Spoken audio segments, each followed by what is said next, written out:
भाई सुन, आज मैं तुझसे कोई कहानी नहीं सुना रहा, कोई किताब का ज्ञान नहीं दे रहा। आज मैं तुझे आईना दिखाने आया हूँ, वही आईना जिसमें तू रोज देखरे सरानी चपला से सुबह से गादी पोजी रोज देखना नहीं चाहता, क्योंकि अंदर से तू जानता है कि तू अपनी असली ताकत से भाग रहा है।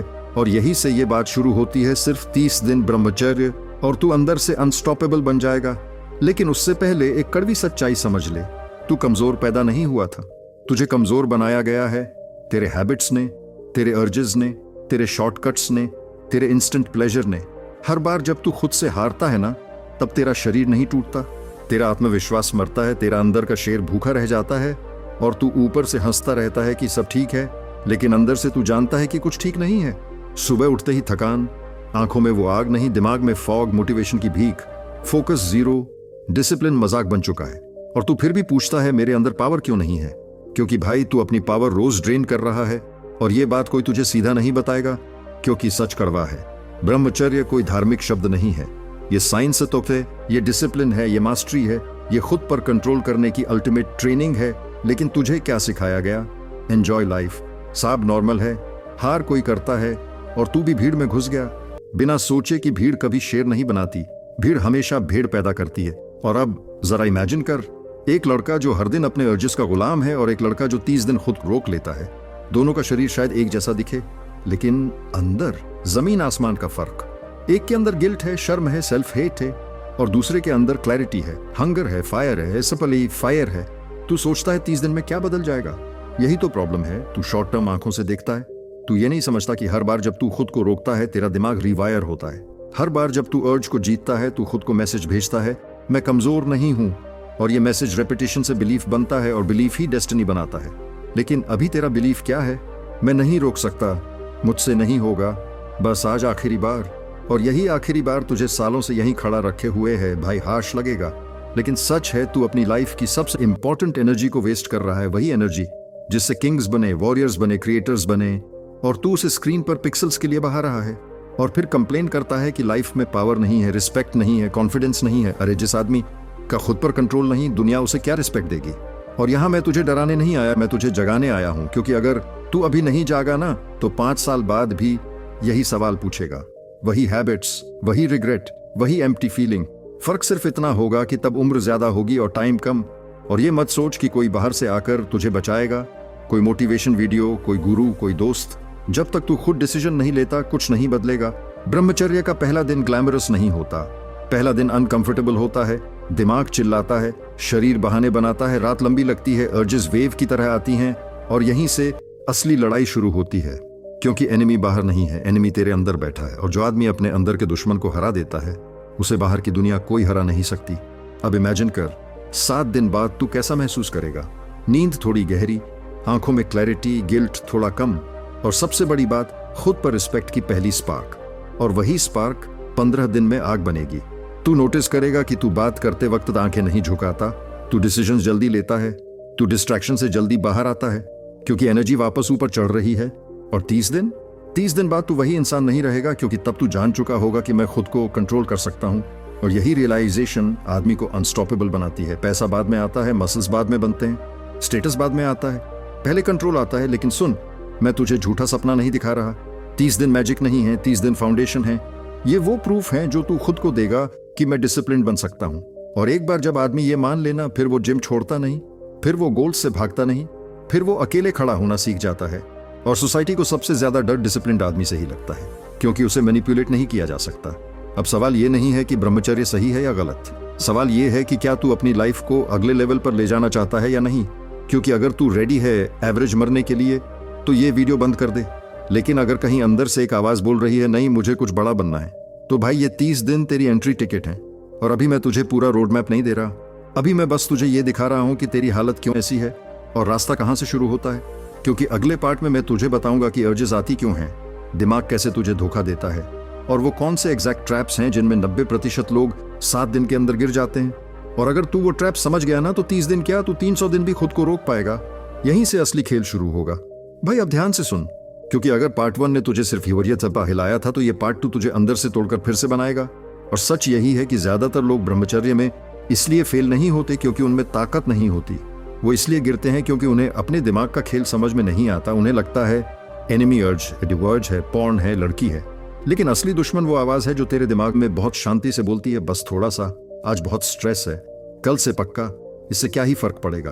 और भाई यही 90% लोग मर जाते हैं, क्योंकि ये आवाज एग्रेसिव नहीं होती, ये स्वीट होती है, लॉजिकल लगती है, और तू ये भूल जाता है कि यही आवाज तुझे सालों से लूट रही है। तू सोचता है कि तू अर्ज को कंट्रोल कर रहा है, लेकिन सच ये है कि अर्ज तुझे कंट्रोल कर रही है। हर बार वही पैटर्न, पहले बोर्डम, फिर फोन हाथ में, फिर स्क्रोलिंग, फिर अचानक ट्रिगर, और फिर दिमाग बोलता है अब तो आ ही गया है, रोकने का क्या फायदा, और गेम ओवर। और उसके बाद वही शेम, वही गिल्ट, वही खालीपन, और तू खुद से नजर नहीं मिला पाता। लेकिन कोई ये नहीं बताता कि ये अर्ज अचानक नहीं आती, ये एक प्रोसेस है, एक चेन है, और अगर तू चेन का पहला लिंक तोड़ देना तो आखिरी लिंक तक बात ही नहीं पहुंचेगी। लेकिन तू तो आखिरी स्टेज पर लड़ने जाता है, जब शरीर गर्म हो चुका होता है, दिमाग बंद हो चुका होता है, और तब तू खुद को ब्लेम करता है कि मैं वीक हूं। नहीं भाई, तू वीक नहीं है, तू अनअवेयर है, और अवेयरनेस ही पावर है। अब इमेजिन कर एक आदमी जो ये समझ चुका है कि बोर्डम उसका सबसे बड़ा दुश्मन है, अकेलापन उसका सबसे बड़ा ट्रिगर है, और रात का टाइम उसका सबसे खतरनाक बैटलफील्ड है। वही आदमी स्ट्रेटजी बनाता है, फोन को दूर रखता है, रात को जल्दी सोता है, सुबह जल्दी उठता है, बॉडी को थकाता है, माइंड को बिजी रखता है। और दूसरा आदमी वही पुराने एक्सक्यूजेस, वही लेजी रूटीन, वही देखते हैं क्या होता है, और फिर पूछता है 30 दिन कैसे पूरे होंगे। भाई 30 दिन विल पावर से पूरे नहीं होते, 30 दिन सिस्टम से पूरे होते हैं। डिसिप्लिन इमोशन से नहीं चलता, स्ट्रक्चर से चलता है। और यही बात तुझे कोई मोटिवेशनल रील नहीं सिखाएगी, क्योंकि रील देखना इजी है, स्ट्रक्चर बनाना पेनफुल है, लेकिन वही पेन तुझे बाकी भीड़ से अलग करता है। अब जरा सोच, जब तू अर्ज को जीतता है ना, तब सिर्फ तू नहीं जीतता, तेरे एंसेस्टर्स जीतते हैं, वो सारी जनरेशन जीतती है जो सेल्फ कंट्रोल से बनी थी। और जब तू हारता है, तब सिर्फ तू नहीं हारता, तू अपनी फ्यूचर वर्जन को भी धोखा देता है, उस वर्जन को जो कॉन्फिडेंट है, फोकस्ड है, पावरफुल है। और हर बार जब तू गिरता है, वो वर्जन थोड़ा और दूर चला जाता है। और सबसे डेंजरस बात पता है क्या है? कि तुझे गिरने की आदत हो जाती है, गिल्ट नॉर्मलाइज हो जाता है, शेम रूटीन बन जाती है, और आदमी तब मरता है जब उसे अपनी गिरी हुई हालत से फर्क पड़ना बंद हो जाता है। लेकिन अगर तू अभी भी ये सुन रहा है, तो इसका मतलब है कि तेरे अंदर अभी भी आग बाकी है, अभी भी एक हिस्सा है जो बोल रहा है बस बहुत हो गया, और उसी हिस्से को पकड़कर तुझे आगे बढ़ना है। अब सुन, ये बहुत इंपॉर्टेंट है। ब्रह्मचर्य का दूसरा फेज इमोशनल होता है, लगभग 10 से 15 दिन के बीच, जहां बॉडी एडजस्ट कर रही होती है, एनर्जी ऊपर जा रही होती है, और दिमाग पैनिक मोड में चला जाता है। वो हर हथकंडा अपनाएगा, पुराने मेमोरीज लाएगा, फैंटेसीज लाएगा, सडन लोनलीनेस फील कराएगा, और बोलेगा देख तू मिस कर रहा है। लेकिन ये मिस नहीं है, ये विथड्रॉल है, जैसे नशा छोड़ने वाले को होता है। और जो आदमी विथड्रॉल को सह लेता है ना, वही फ्रीडम का टेस्ट करता है। और यही लोग टूटते हैं, क्योंकि उन्हें लगता है ये फीलिंग हमेशा रहेगी। लेकिन सच ये है कि अगर तू 2 से 3 दिन इस फेज को झेल ले, तो उसके बाद क्लैरिटी ऐसी आती है जैसे दिमाग पर से धुंध हट गई हो। तू चीजों को साफ देखना शुरू करता है, छोटी छोटी खुशियां फील होने लगती हैं, कॉन्फिडेंस अंदर से उठने लगता है बिना किसी रीजन के। और यही वो पॉइंट है जहां आदमी डेंजरस बनता है, क्योंकि अब वो प्लेजर का गुलाम नहीं रहता, वो पर्पस की तरफ चलना शुरू करता है। लेकिन याद रख, ईगो यहीं तुझे गिराएगा। ईगो बोलेगा अब तो मैं स्ट्रांग हो गया, और जैसे ही तू ओवर कॉन्फिडेंट हुआ, सिस्टम ढीला पड़ा, फोन फिर से बेड में आया, और स्लिप। इसलिए मैं तुझे बार बार बोल रहा हूं, ये लड़ाई एक दिन की नहीं है, ये आइडेंटिटी की लड़ाई है। तू खुद को क्या मानता है, एक ऐसा आदमी जो अर्जेस से चलता है, या एक ऐसा आदमी जो वैल्यूज से चलता है? क्योंकि एक्शंस आइडेंटिटी फॉलो करते हैं, मोटिवेशन नहीं। और अगर तू रोज खुद से बोलेगा मैं डिसिप्लिन्ड आदमी हूं, मैं कंट्रोल में हूं, और फिर उसके हिसाब से एनवायरनमेंट बनाएगा, तो 30 दिन अपने आप पूरे होंगे। लेकिन अगर तू अभी भी सोच रहा है कि बस अर्ज आ जाए तो देखेंगे, तो भाई तू ऑलरेडी हार चुका है। और अब यहां मैं तुझे एक सवाल देकर छोड़ रहा हूं, जो रात को तुझे सोने नहीं देगा। जब अगली बार अर्ज आएगी और तू खुद को रोक लेगा, तब तू किस इंसान के करीब जाएगा? उस पुराने कमजोर वर्जन के, या उस फ्यूचर अनस्टॉपेबल वर्जन के जिसकी तुझे सालों से तलाश है? क्योंकि पार्ट 3 में मैं तुझे दिखाऊंगा कि 30 दिन के बाद बॉडी, माइंड और ऑरा में क्या क्या रियल बदलाव आते हैं। वो बदलाव जो लोग नोटिस करते हैं, और वो पावर जिसे तू खुद भी पहचान नहीं पाएगा।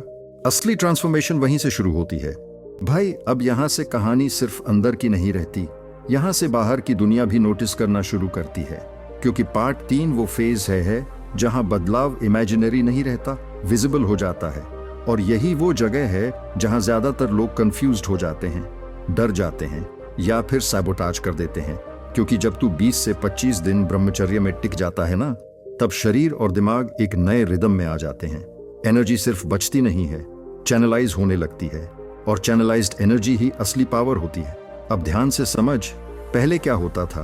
तू किसी से बात करता था तो अंदर से वैलिडेशन ढूंढता था, अप्रूवल चाहता था, डरता था कि सामने वाला क्या सोचेगा। लेकिन अब तू बात करता है तो ग्राउंडेड रहता है। शब्द कम होते हैं लेकिन वेट ज्यादा होता है, आंखें भागती नहीं है, पोस्चर अपने आप स्ट्रेट रहने लगता है। और ये कोई मैजिक नहीं है, ये नर्वस सिस्टम का बैलेंस है, टेस्टोस्टेरोन का नेचुरल राइज है, डोपामिन का रीसेट है। लेकिन सोसाइटी इसे स्पिरिचुअल बना देती है ताकि आदमी इसे सीरियसली न ले, क्योंकि अगर हर आदमी डिसिप्लिन्ड हो गया ना तो उसे कंट्रोल करना मुश्किल हो जाएगा। अब इमेजिन कर तू उसी भीड़ में खड़ा है जहां सब डिस्ट्रैक्टेड हैं, फोन में घुसे हुए, इंस्टेंट प्लेजर के पीछे भागते हुए, और तू प्रेजेंट है, अलर्ट है, अवेयर है, बैग है। और ये प्रेजेंस लोगों को अनकंफर्टेबल करती है। कुछ लोग रिस्पेक्ट देंगे, कुछ लोग जेलस होंगे, कुछ बिना वजह इरिटेट होंगे, और तू समझ नहीं पाएगा कि अचानक सब क्यों हो रहा है। क्योंकि भाई एनर्जी स्पीक करती है, शब्दों से पहले ऑरा बोलती है। और जब आदमी खुद पर कंट्रोल कर लेता है ना तो उसकी ऑरा शार्प हो जाती है। अब यहीं एक बहुत बड़ा ट्रैप आता है, और अगर तू ये नहीं समझा ना तो यहीं गिर जाएगा। ट्रैप ये है कि अटेंशन मिलने लगती है, कॉन्फिडेंस बढ़ता है, ईगो विस्पर करता है, देख मैं अलग हूं। और ईगो का एक ही काम है, तुझे फिर से गिराना। वो बोलेगा अब तो देख लिया, एक बार देखने में क्या ही जाएगा, मैं अब एडिक्ट नहीं हूं। और यही स्ट्रॉन्गेस्ट आदमी भी स्लिप करता है, क्योंकि वो भूल जाता है कि डिसिप्लिन कोई डेस्टिनेशन नहीं है, ये डेली प्रैक्टिस है। और जो आदमी प्रैक्टिस छोड़ देता है वो पास अचीवमेंट्स पर जीने लगता है। अब एक विजुअल इमेजिन कर, एक शेर जो जंगल में बैठा है, काम, साइलेंट, अवेयर, और एक कुत्ता जो हर आवाज पर भौंकता है, जंप करता है, रिएक्ट करता है। पहले तू वही कुत्ता था, हर ट्रिगर पर रिएक्ट करने वाला, और अब तू शेर बन रहा है। लेकिन अगर शेर भूल जाए कि वो शेर है और कुत्तों की तरह बिहेव करने लगे तो जंगल उसे माफ नहीं करता। इसलिए पार्ट 3 में सबसे जरूरी चीज है ह्यूमिलिटी और स्ट्रक्चर। तू जितना स्ट्रांग महसूस करे उतना ही स्ट्रिक्ट बनना पड़ेगा, रूटीन में, स्लीप में, डाइट में, कंटेंट कंजम्पशन में। क्योंकि अब दिमाग चालाक हो गया है, वो डायरेक्ट अटैक नहीं करेगा, वो बोर्डम के नाम पर आएगा, लोनलीनेस के नाम पर आएगा, नॉस्टैल्जिया के नाम पर आएगा, और बोलेगा पुराने दिन याद हैं। लेकिन पुराने दिन क्या थे? Guilt, regret, empty nights, wasted mornings. और अगर तू सच में चेंज चाहता है ना तो तुझे नॉस्टैल्जिया से प्यार नहीं, फ्यूचर से कमिटमेंट करनी पड़ेगी। अब एक और हार्श ट्रूथ सुन, ब्रह्मचर्य तुझे मंक नहीं बनाता, ये तुझे मैस्कुलिन बनाता है, grounded, decisive, dangerous in a controlled way. और दुनिया कंट्रोल्ड डेंजर को रिस्पेक्ट करती है, नाइस गाइस को नहीं। और जब तू इस फेज में आता है ना तब गोल्स क्लियर होने लगते हैं। तू सडनली रियलाइज करता है कि मैं ये जॉब क्यों कर रहा हूँ, मैं इस सर्कल में क्यों हूँ, मैं अपनी बॉडी के साथ ये क्या कर रहा हूँ। सवाल अनकंफर्टेबल होते हैं क्योंकि अब तू उन्हें इग्नोर नहीं कर सकता। एनर्जी इतना नॉइस क्रिएट कर देती है कि ट्रूथ सामने आ ही जाता है, और यहीं लोग वापस भागते हैं। क्योंकि ट्रूथ रिस्पॉन्सिबिलिटी मांगता है, और रिस्पॉन्सिबिलिटी करेज मांगती है। लेकिन अगर तू यहीं टिक गया ना तो तू उस आदमी में बदलना शुरू करेगा जो एक्सक्यूजेस नहीं देता, रीजंस ढूंढता है, जो ब्लेम नहीं करता, ओनरशिप लेता है। और ओनरशिप ही पावर है। अब लोग तुझसे एडवाइस पूछेंगे, तेरी बात सुनेंगे, तेरे साथ बैठकर काम फील करेंगे, और तू अंदर से सोचेगा मैंने तो कुछ खास किया ही नहीं। लेकिन तू भूल रहा है कि तू वो कर रहा है जो 90% लोग नहीं कर सकते, खुद को कंट्रोल। और यही रैरिटी वैल्यू क्रिएट करती है। लेकिन याद रख, ये फेस सेलिब्रेशन का नहीं है, कंसोलिडेशन का है। तू जितना साइलेंट रहेगा उतना स्ट्रांग बनेगा, जितना शो ऑफ करेगा उतना हॉलो हो जाएगा। और अब यहाँ मैं तुझे एक वार्निंग देकर छोड़ रहा हूँ, अगर तू इस पावर को ईगो, लस्ट, वैलिडेशन में वेस्ट करेगा तो क्रैश बहुत हार्ड होगा।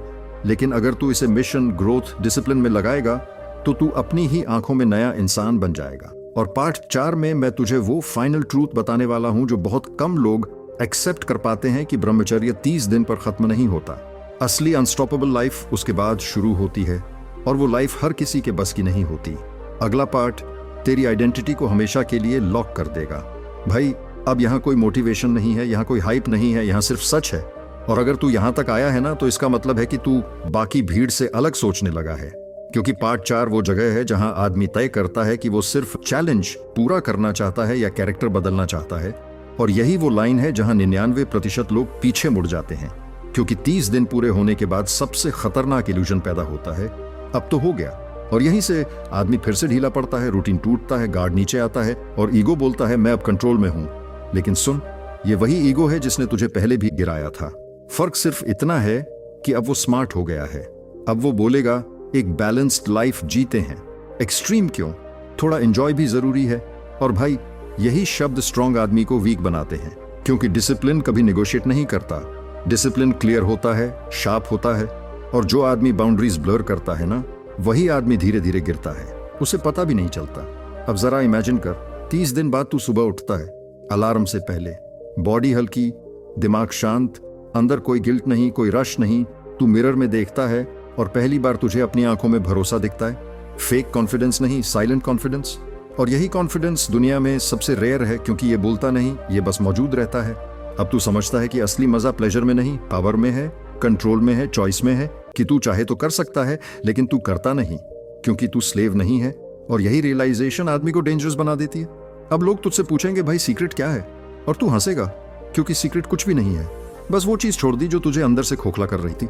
अब यहाँ एक बहुत बड़ा ट्रूथ एक्सेप्ट कर, ब्रह्मचर्य कोई फिनिश लाइन नहीं है, ये फिल्टर है। ये तेरी लाइफ से फेक लोगों को, फेक हैबिट्स को, फेक गोल्स को बाहर निकाल देता है।